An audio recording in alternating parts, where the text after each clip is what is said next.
Sedherek kula seiman, seislam, seihsan, muga-muga Gusti Allah tansah netepi ridho dhateng kula lan panjenengan sedaya.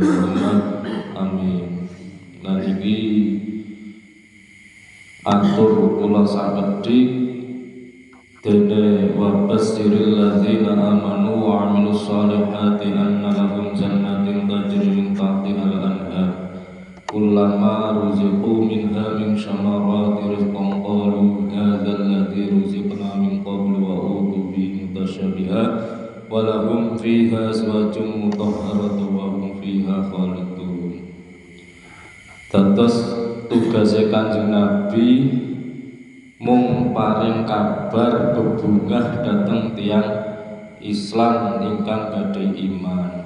Niki kula lan jenengan kedah paring kabar gembira, ampun nyritake aibe tiyang sanes, ampun ngantos nyritake eleke tiyang sanes.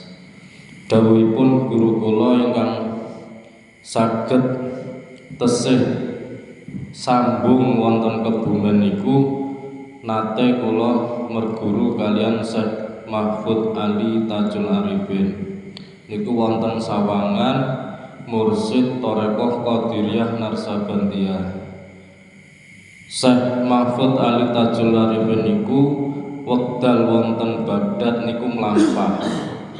Niki mlampah wonten makomipun Syekh Abdul Qadir Al Jilani. Niki waliullah Kebumen sing gelare khalifah garis depan lan garis belakang dipun masyhuraken wonten donya wonten akhirat. Salah setunggalipun wonten Kebumen niki Syekh Mahfud Ali Tajul Arifin Mursid Thorekoh Qadiriyah Narsabandiyah.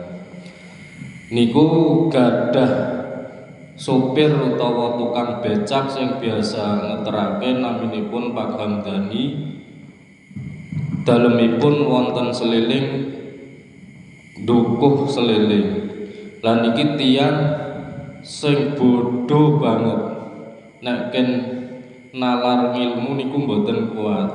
Ananging dipun ijazahi sumpah nyawa. Wis Hamdani nek jenengan kuwatir kula niku sanes kekasih Gusti Allah, mangke menawi kepanggih sinten kemawon sanjang mawon kula santrine Syekh Mahfud Ali Tajul Arifin.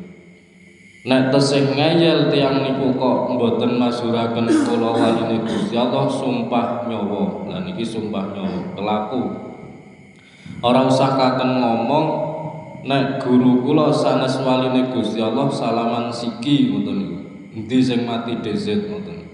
Mboten let menit, detik, jam utawa bulan lan niki salah setunggale guru sing masyhur dados walinipun Gusti Allah didik murid sing saking bodhone mung diijazahi sumpah nyawa.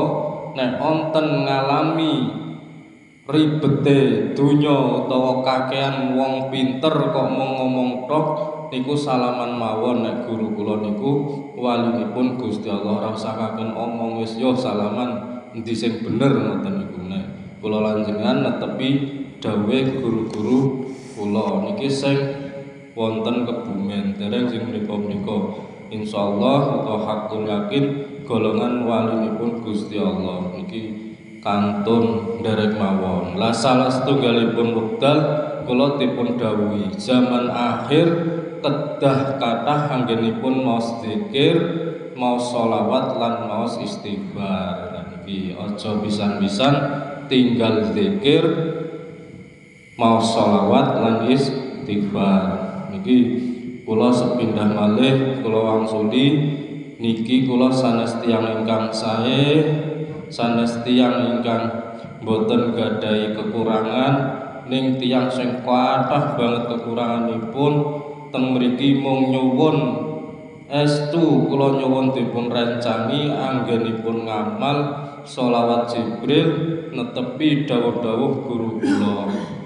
Walaupun sing dawuh niku Mbah Abu Hamid tesih putra wayah saking Mbah Nur Muhammad. Mbah Nur Muhammad niku terkenal wali pembangunan, ananging putra wayahipun senenge damel bangunan iman sing temancep wonten dodone kula lan panjenengan sedaya, boten damel panggenan sing megah. Lan iki sing perlu kula lan jenengan garis bawahi, bangune iman ridhone Gusti Allah kanthi napa ngamal pegawe perdu lan sunat.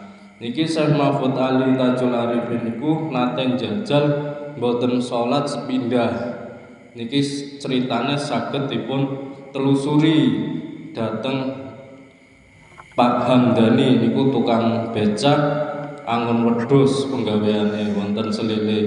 Salah setunggalipun Syekh Mahfud niku boten salat, langsung panggenan kamare niku kebakaran. Nanging tiyange tetep slamet. Lan iki mung kepengin ngerti siksane neraka. Lan iki kula panjenengan kadang boten salat napa lan niku ajeng kepripun ning derek guru mawon slamet dunya akhirate. Al-Fatihah.